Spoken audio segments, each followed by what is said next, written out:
Terrible Old Man H.P. Lovecraft. It was the design of Angelo Ricci and Joe Zanuck and Manuel Silva to call on the terrible old man. This old man dwells all alone in a very ancient house on Water Street near the sea, and is reputed to be both exceedingly rich and exceedingly feeble, which forms a situation very attractive to men of the profession of Messrs. Ricci, Zanuck, and Silva, for that profession was nothing less dignified than robbery. The inhabitants of Kingsport say and think many things about the terrible old man which generally keep him safe from the attention of gentlemen like Mr. Ricci and his colleagues, despite the almost certain fact that he hides a fortune of indefinite magnitude somewhere about his musty and venerable abode. He is, in truth, a very strange person, believed to have been a captain of East India clipper ships in his day. So old that no one can remember when he was young, and so taciturn that few know his real name. Among the gnarled trees in the front yard of his aged and neglected place, he maintains a strange collection of large stones, oddly grouped and painted so that they resemble the idols in some obscure Eastern temple. This collection frightens away most of the small boys who love to taunt the terrible old man about his long white hair and beard, or to break the small-paned windows of his dwelling with wicked missiles. But there are other things which frighten the older and more curious folk who sometimes steal up to the house to peer in through the dusty panes. These folk say that on a table in a bare room on the ground floor are many peculiar bottles, in each a small piece of lead suspended pendulum-wise from a string. And they say that the terrible old man talks to these bottles, addressing them by such names as Jack, Scarface, Long Tom, Spanish Joe, Peters, and Mate Ellis, and that whenever he speaks to a bottle the little lead pendulum within makes certain definite vibrations as if in answer. Those who have watched the tall, lean, terrible old man in these peculiar conversations do not watch him again. But Angelo Ricci and Joe Zanuck and Manuel Silva were not of Kingsport blood.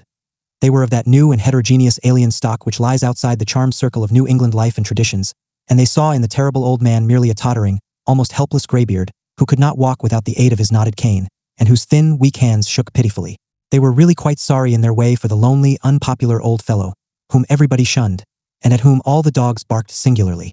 But business is business, and to a robber whose soul is in his profession, there is a lure and a challenge about a very old and very feeble man who has no account at the bank, and who pays for his few necessities at the village store with Spanish gold and silver minted 2 centuries ago.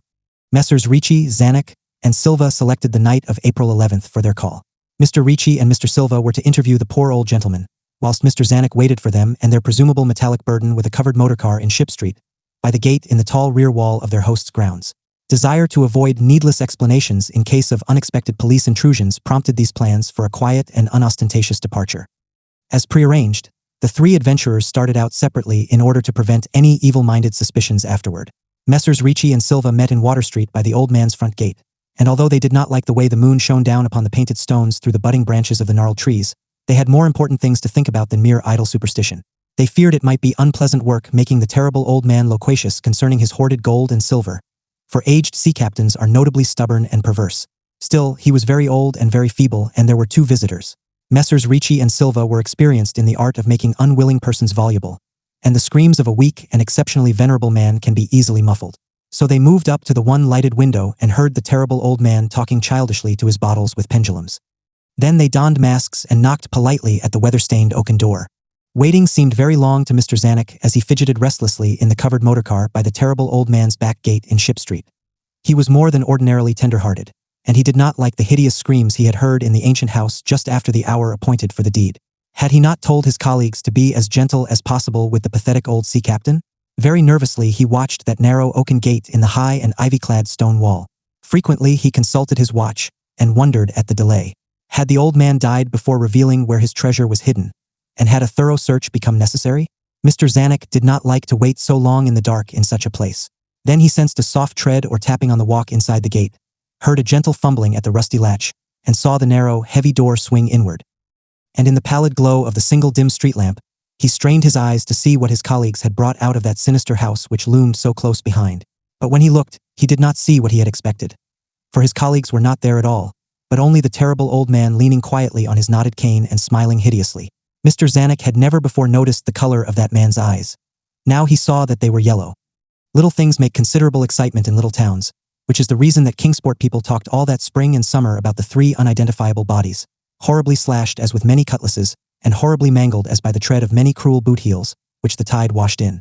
And some people even spoke of things as trivial as the deserted motorcar found in Ship Street, or certain especially inhuman cries, probably of a stray animal or migratory bird, heard in the night by wakeful citizens.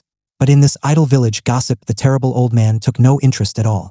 He was by nature reserved, and when one is aged and feeble one's reserve is doubly strong.